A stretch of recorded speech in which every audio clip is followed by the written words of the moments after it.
Overnight तो नहीं हुआ, लेकिन हाँ, जिस तरह से ये पार्टी चल रही थी या जिस तरह चलाया जा रहा था, जिस पार्टी के हम अभिन्न अंग रहे करीब करीब इतने सालों से, करीब करीब 25 सालों से तो करीब पार्टी में यार लोकसभा राज्यसभा में हूँ। उसके पहले भी पार्टी से जुड़ा रहा। मैं पार्टी से उस वक्त जुड़ा जब करीब करीब 2 सीटों की पार्टी थी केंद्र में। तब से लगातार मैं इनके साथ सुख दुख का भागीदार चलता गया। फिर पार्टी जब ज्वाइन भी की तो उस दिन से भी आज तक मैं समझता हूँ 25-30 साल हो चुके हैं। तो जितने विश्वास के साथ मैं कहता था कि ये मेरी पहली और आखिरी पार्टी है, वही मैंने देखना शुरू किया कि मेरे तो मुझे लेकिन ये मेरे कर्णधार जो रहे लोग, जो फ्रेंड फिलोसफर गाइड और गुरु रहे, जिन्होंने भारतीय जनता पार्टी का सही मायनों में निर्माण किया, जो भारतीय जनता पार्टी को 2 सीटों से लेकर 200 सीटों तक पहुंचाया, चाहे हम अटल बिहारी वाजपेयी जी हों, चाहे हमारे अपने फ्रेंड फिलोसफर गाइड गुरु लाल कृष्ण आडवाणी हों, या इतने बड़े परम विद्वान मुरली मनोहर जोशी हों, चाहे जसवंत सिंह जी जिनकी जो हालत हुई आप देख ही रहे हैं, आदरणीय जसवंत सिंह जी, या यशवंत सिन्हा जिनको आज पार्टी छोड़ने में मजबूर होना पड़ा, या इतने बड़े इंटेलेक्चुअल वो अरुण शौरी, उनकी जो हालत हुई, हमारी जो हालत करनी शुरू की उन्होंने, जो ने मैं अपने मान सम्मान अपमान का कड़वा घूंट पी जाता, कोई बात नहीं, मैं अपने लिए कोई ज़्यादा ना डिमांड रखी, ना कमांड रखी, ना कंप्लेंट्स रखी, ना एक्सपेक्टेशंस रखी। लेकिन हाँ, जब मैंने देखा कि ये सरकार खासकर 1 man show and 2 man army की, इन्होंने तानाशाही यानी लोकशाही को बदलते हुए तानाशाही शुरू कर दी।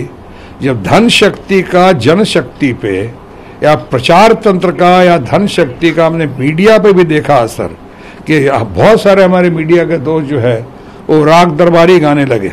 आप तो जानते हैं, सबको पता है, जिस तरह और प्रचार तंत्र का जिस तरह से गलत बातों का प्रचार करके 100 बार करवा के एकदम सच बोलने की कोशिश करके दिखाना, इससे हमने कहा इनफ इज इनफ नाउ, बहुत हो गया। तो मेरे कई दिनों से लोग हमें निमंत्रण दे रहे थे, अलग अलग पार्टी बुला रहे थे, आमंत्रण था मैं, चाहे ममता बनर्जी हो, हमारी फ्रेंड और बहुत इनकी कदर करता हूँ, आयरन लेडी, या हमारी ग्रेट लीडर मायावती जी हों, या हमारा अखिलेश यादव हों, या हमारे केजरीवाल जो बहुत अच्छे मित्र हैं जिनकी मैं बहुत कदर करता हूँ, मनीष सिसोदिया, केजरीवाल, संजय सिंह वगैरह, या हमारे अपने कांग्रेस के फ्रेंड्स हों, या हमारे अपने फैमिली फ्रेंड लालू यादव हों, उनका परिवार, इन लोगों को बहुत दिनों से बुलाते रहे।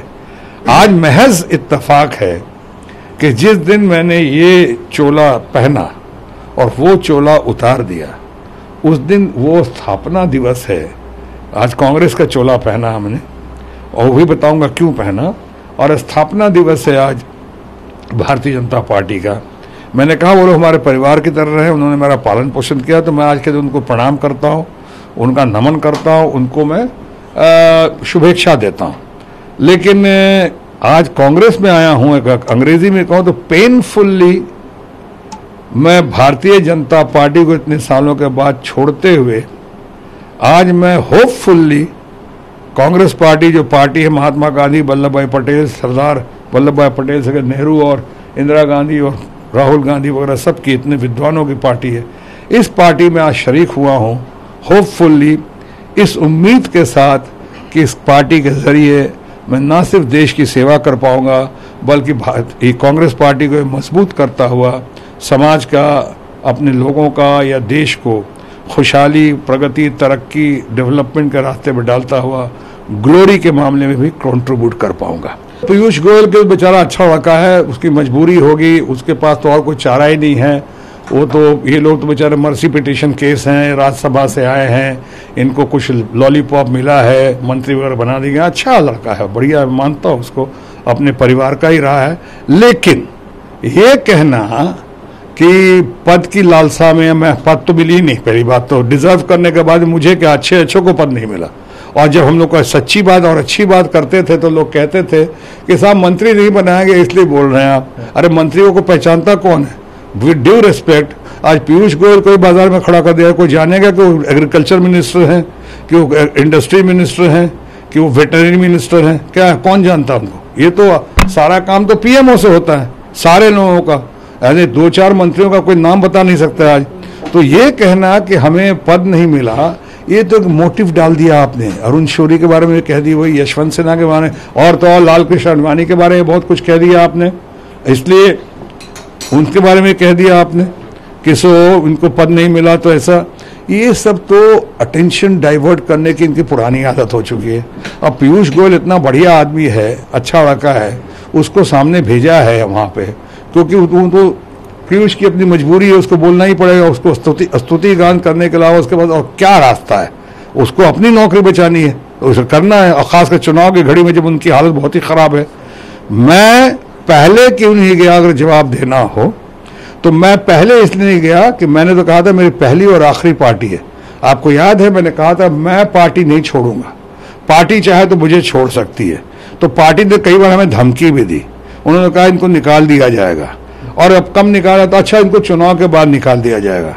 हमने कहा क्या हमारी पार्टी की स्थिति इतनी दयनीय हो चुकी है कि मुझ पे एक्शन लेने के पहले उनको सोचना पड़ रहा है कब एक्शन लेंगे? लेना तो लेके दे दो, दिखा दो। और फिर ये न्यूटन का तीसरा लॉ याद रखना, हम पे अगर आप एक्शन लोगे तो be ready for Newton third law, every action has an equal and opposite reaction. तो वो उल्टा वो तो इसलिए वो शायद निकाल नहीं सके। आज जब पार्टी ने टिकट किसी को दे दी, मैं तो साथ निभा रहा था, मैं तो उनके फर्स्ट मूव उनका वेट कर रहा था।